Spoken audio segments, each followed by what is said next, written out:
भगवान चाहते हैं कि हमारी उन्नति हो। भगवान चाहते हैं, जिसको ईश्वर इसी जन्म में मिलना चाहते हैं ना, ईश्वर उनको प्रेरणा करके सत्संग में ले आते। भाई लाए, बहन लाए, पिता माता सत्संग में लाए, ऐसी बात नहीं, ईश्वर लेकर आए। जो हमको लेकर आए ना अगर कोई, तो समझो उनके अंदर ईश्वर ने प्रेरणा दी कि इनको भी ले चलो। और आप अगर स्वयं आए तो समझो ईश्वर ने ही प्रेरणा दी कि सत्संग में जाना चाहिए।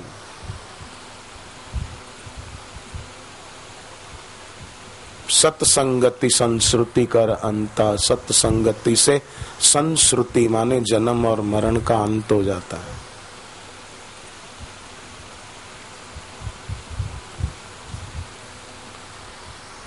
एक नगर में महात्मा प्रवचन करते थे रात को 8 से 10 रामायण पर। तो एक महिला ने अपने पति को कहा, बस सारा दिन कमाऊं खाऊं करते हो, कभी सत्संग में भी जाया करो। 8 से 10 रोज रात को महात्मा प्रवचन करते हैं। उसने कहा ठीक है, कल जाऊंगा। अगले दिन वो गया 8 बजे, तो थका हुआ था बेचारा दिन भर का।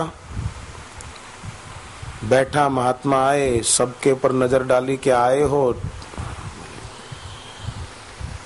प्रवचन शुरू हुआ, उसने थोड़ा सुना न सुना, झोंके खाने लगा। जो थोड़ा सुना वो भी भूल गया। बीच में उसकी आंख खुली, महाराज जी बोले बैठे हो। फिर थोड़ा सुना न सुना, सो गया। जो सुना वो भी भूल गया। प्रवचन पूरा हुआ, महाराज जी बोले जा रहे हो? बोले जी महाराज। घर आया, पत्नी ने पूछा क्या सुनकर आए बताओ।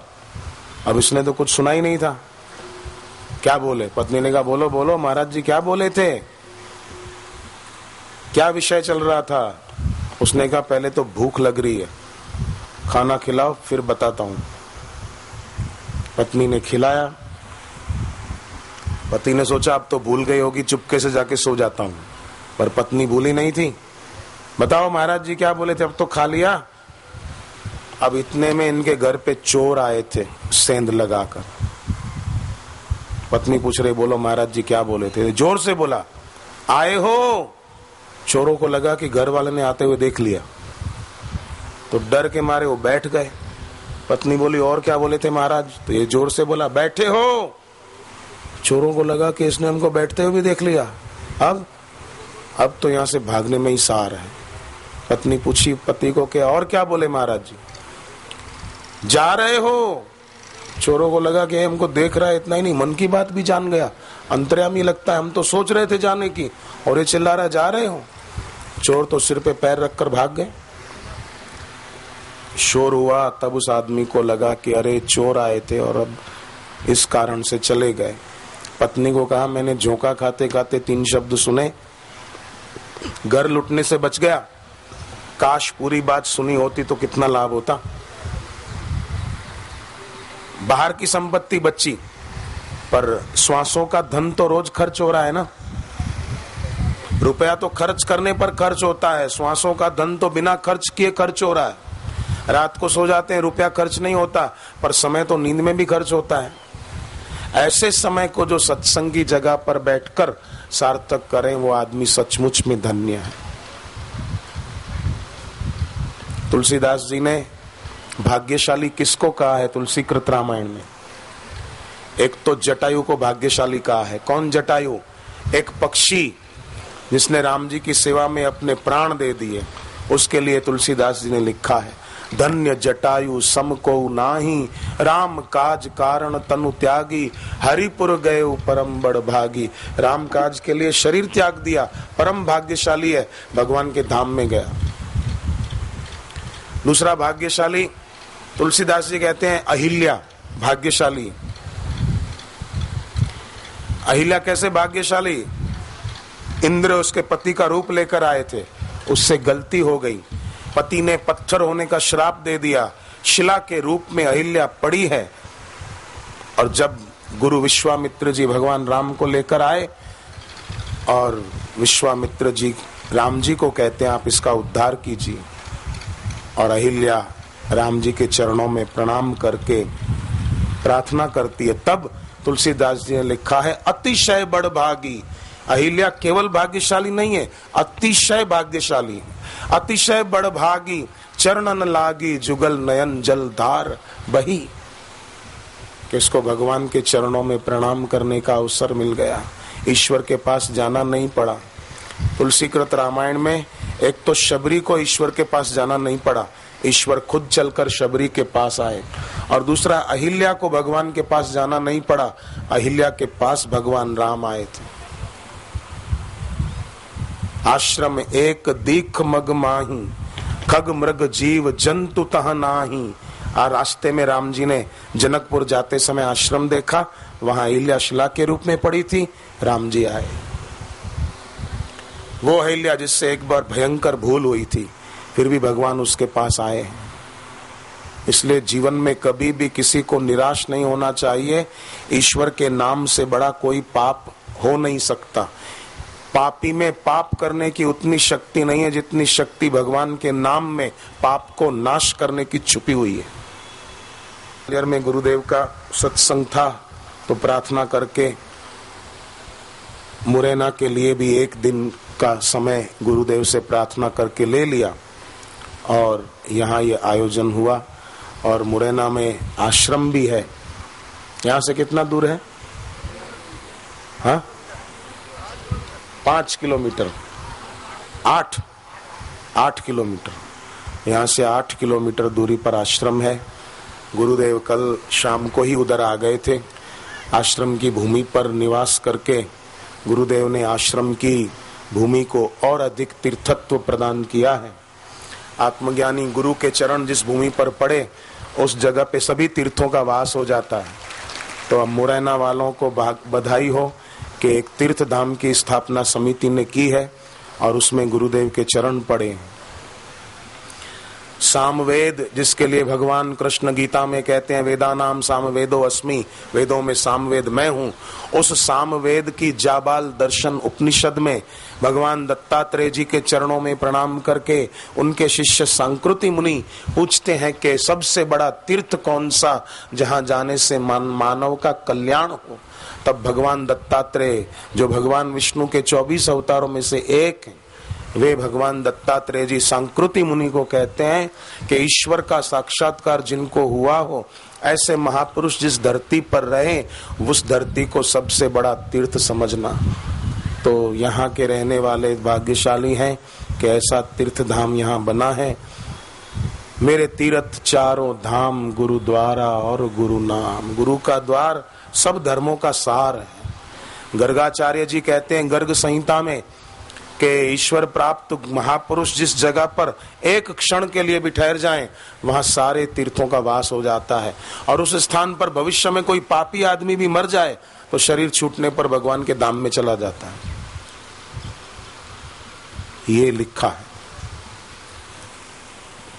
बलि राजा के जीवन में कथा आती है कि वे अपने पूर्व जन्म में शराब के नशे में एक संत की तपोस्थली पर पड़े रहे, अनजाने में, नशे में। फिर भी इतना पुण्य हुआ कि बलि राजा बने। भगवान विष्णु उनके यहाँ मांगने के लिए आए वामन होकर, और लक्ष्मी माता ने उनके हाथ पे राखी बांधी। लोग तो लक्ष्मी को बांधने की करते, हम पैसा इकट्ठा कर लें, ये लक्ष्मी को बांधने की तो सोच रहे हैं, पर लक्ष्मी जी बलि राजा को खुद बांधने आ गई। लक्ष्मी माता ने राखी बांधी, बलि राजा को भाई बनाया। तो कितनी बढ़िया बात है। एक संत की तपोभूमि पर अनजाने में पड़े रहे, उसका इतना लाभ हुआ।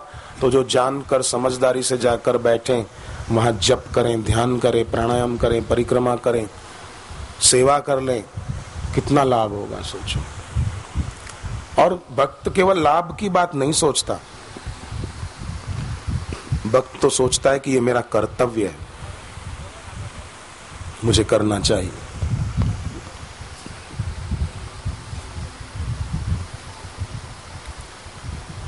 गुरुद्वार मेरा, मंदिर है मेरा, गुरुदेव मेरे भगवान। ज्ञानेश्वर महाराज महाराष्ट्र में एक संत हो गए। वो बोलते थे जो शिष्य अपने हृदय मंदिर में गुरु भगवान की स्थापना करके उनकी पूजा करता है, वो शिष्य तर जाता है। ज्ञानेश्वर महाराज की गुरु भक्ति बड़ी अद्भुत। ज्ञानेश्वरी गीता महाराष्ट्र के लोग, पूरे महाराष्ट्र में घर घर ज्ञानेश्वरी गीता आपको पढ़ने को मिलेगी। मैंने पढ़ी ज्ञानेश्वरी गीता। ज्ञानेश्वर महाराज ने भगवत गीता की व्याख्या की है, उसमें उन्होंने जो गुरु की महिमा लिखी है, और उसमें भी 13वें अध्याय के 7वें श्लोक की व्याख्या जो ज्ञानेश्वर जी ने ज्ञानेश्वरी गीता में लिखी है, 10 पेज लिखे हैं। एक एक पेज की एक एक लाइन पढ़ो तो आंखें गीली हो जाए भाव से, ऐसा उन्होंने प्यार से लिखा है। 10 पेज लिखे एक श्लोक की व्याख्या की, और एक एक पंक्ति गदगद कर दे, भाव विभोर कर दे। ऐसी ज्ञानेश्वर जी कहते हैं, मैं शरीर से जीवित रहूं तब तक तो गुरु की सेवा करूं, पर जब मेरा शरीर छूट जाए तो मेरे शरीर में जो पृथ्वी तत्व है उसकी राख जो बचेगी पृथ्वी तत्व की, वो उस जगह पर डाल देना जहां से भक्त चलकर मेरे गुरुदेव के दर्शन करने जाते। मेरे शरीर में जो जल तत्व है वो वहां के जल में मिला दो जिस जल से मेरे गुरुदेव के चरण धोए जाते। मेरे शरीर में जो तेज तत्व है वो वहां के तेज में मिला दो जहां दीपक जलाकर मेरे गुरु की आरती उतारी जाती। जो आकाश तत्व है वो वहां के आकाश में मिल जाए जहां मेरे गुरुदेव का निवास स्थान। ऐसा ज्ञानेश्वर जी का बड़ा अहोभाव।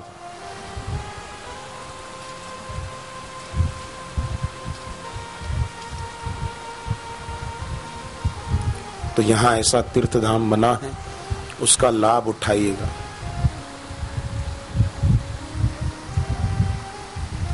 बस एक दुआ है ये रब से, बस एक दुआ है ये रब से, नाता ये बना रहे गुरुवर से, नाता ये बना रहे गुरुवर से।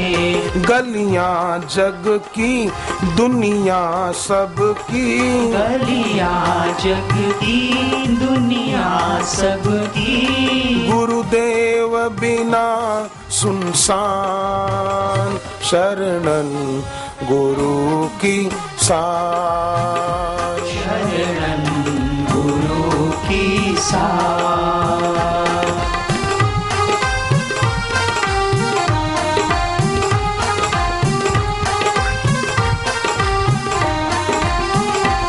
गुरु विश्व को अमृत कर देते, गुरु विश्व को अमृत कर देते, गुरु रोग दोष सब हर लेते, गुरु रोग दोष सब हर लेते।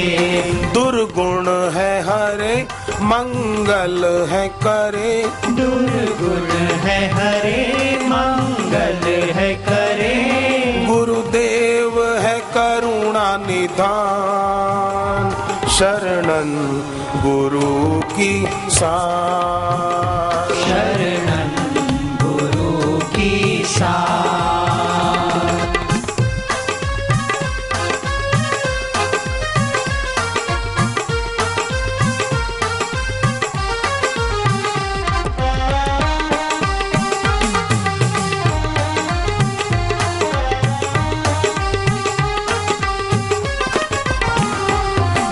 सम तो हितैषी कोई नहीं, गुरु सम तो हितैषी कोई नहीं, गुरु बिन उद्धार है होवे नहीं, गुरु बिन उद्धार है होवे नहीं। हमें तार यही है सवार यही, हमें तार यही है सवार यही, देते भक्ति का दान, शरणन गुरु की सार, शरणन गुरु की सार। हरे राम राम राम हरे हरे, हरे राम राम राम हरे हरे।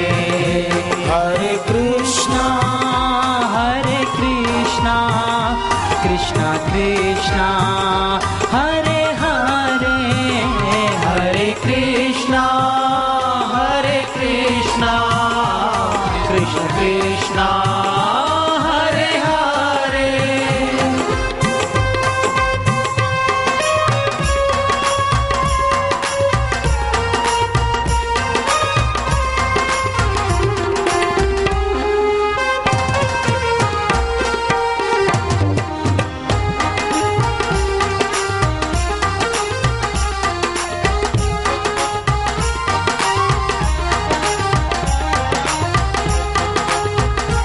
गुरु मन की मैल को धोते हैं, गुरु मन की मैल को धोते हैं, गुरु सबके रक्षक होते हैं, गुरु सबके रक्षक होते हैं, आधार गुरु है सार गुरु, आधार गुरु है सार गुरु, गुरु ही देते सद्ज्ञान, शरणं गुरु की सार, शरणं गुरु की सार।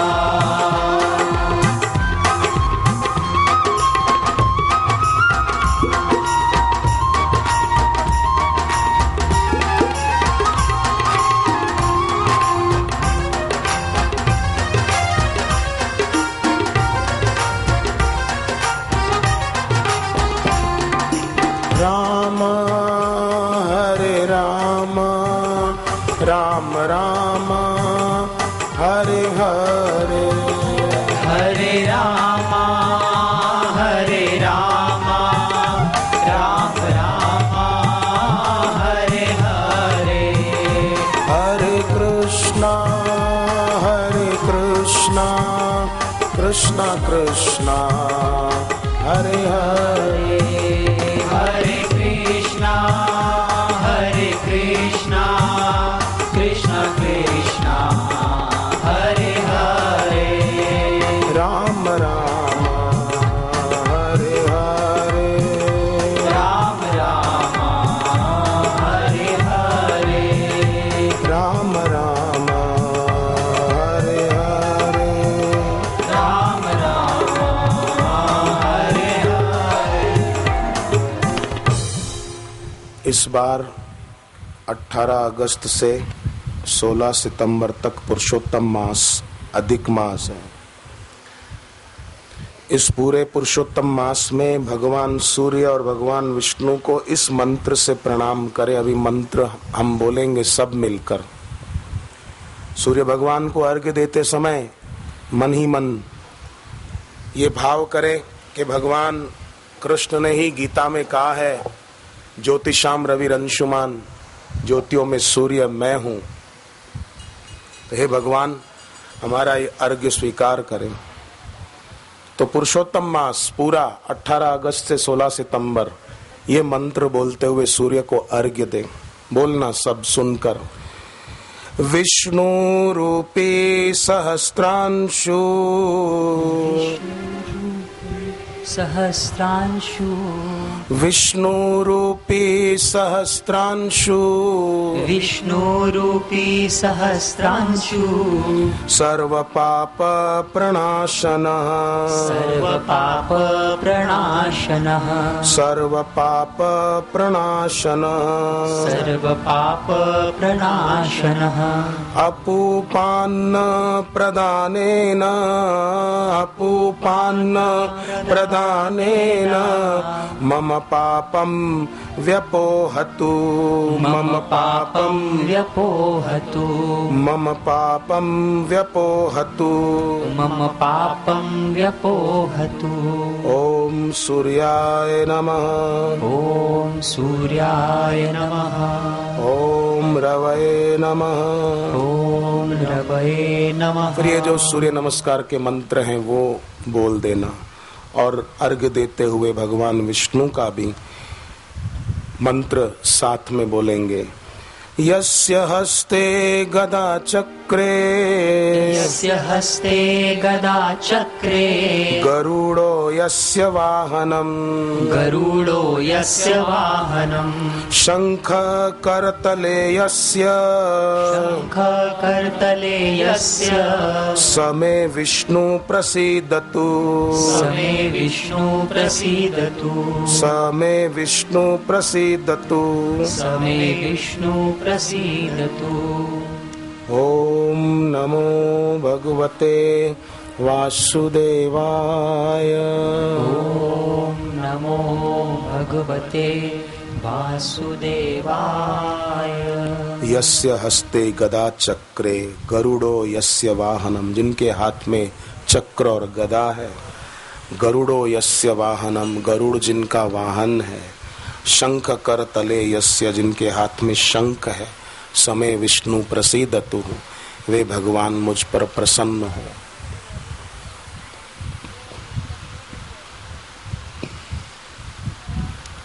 और पुरुषोत्तम मास में दोपहर को भोजन से पहले गीता का 15वां अध्याय पढ़ के भोजन करने वाले के घर में अन्न और धन की कमी नहीं रहती।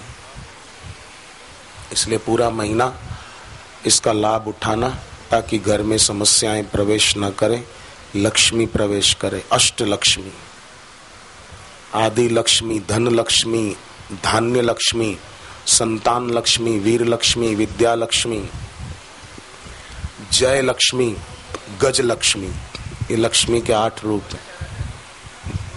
अभी विस्तार करने का समय नहीं है। पूज्य बापू जी भी पधारने वाले हैं। हम लोग धर्म का अमृत अपने जीवन में लाएं। भगवान धर्म के अमृत में अगली बात कहते हैं, यस्मान्नो द्विजते लोको लोकान्नो द्विजते चया। जो लोगों से उद्विग्न नहीं होता और जिससे लोग उद्विग्न नहीं होते, ऐसा जीवन बनाया है। जो खुद भी शांत, जितात्मा, प्रसन्नात्मा रहता है और अपना जीवन भी ऐसा जीता है कि उसके संपर्क में आने वाले भी ऐसे ही हों। पूज्य बापू पधारने वाले हैं। हम गुरुदेव के सत्संग और आशीर्वाद दर्शन का लाभ लेंगे। पीछे वाले आगे नहीं आना।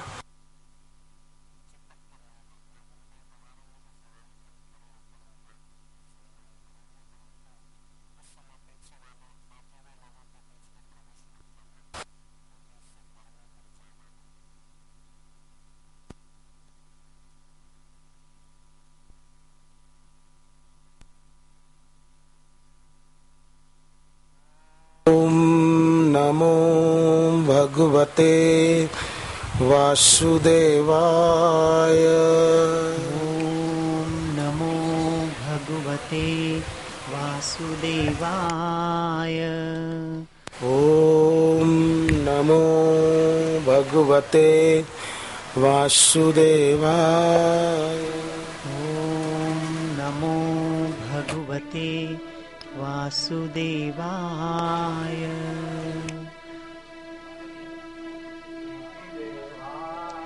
प्रीतिदेवाय माधुर्यदेवाय मम देवाय मम देवाय आनंद देवाय आनंद देवाय माधुर्य देवाय माधुर्य देवाय। हरि ओम ओम ओम ओम ओम ओम ओम ओम ओम ओम प्रभु जी ओम, प्यारे जी ओम, मेरे जी ओम, आनंद देवा ओम, माधुर्य देवा ओम, सुख देवा ओम, चैतन्य देवा ओम। हरि ओम ओम ओम ओम ओम ओम ओम ओम ओम ओम ओम ओम। खुले खुले बैठो, चिपक के मत बैठो पटरियों के नजीक, खुले खुले बैठो। हरि ओम ओम ओम ओम ओम ओम ओम ओम ओम ओम ओम ओम ओम ओम ओम। हरि ओम प्रभु ओम, प्यारे ओम, मेरे जी ओम ओम ओम ओम ओम ओम। क्या हाल चाल है? मुरैना मुरैना मुरैना, आखिर बुला के ही बैठे। हरि ओम, बैठो लाला लालिया। तुम्हारे बाप की जय। चुप रहो। हरि ओम हरि ओम हरि ओम हरि ओम हरि ओम।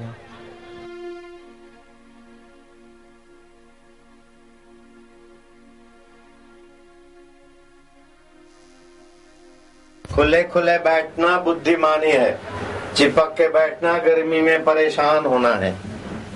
पंडाल बड़ा है, खुलकर बैठो।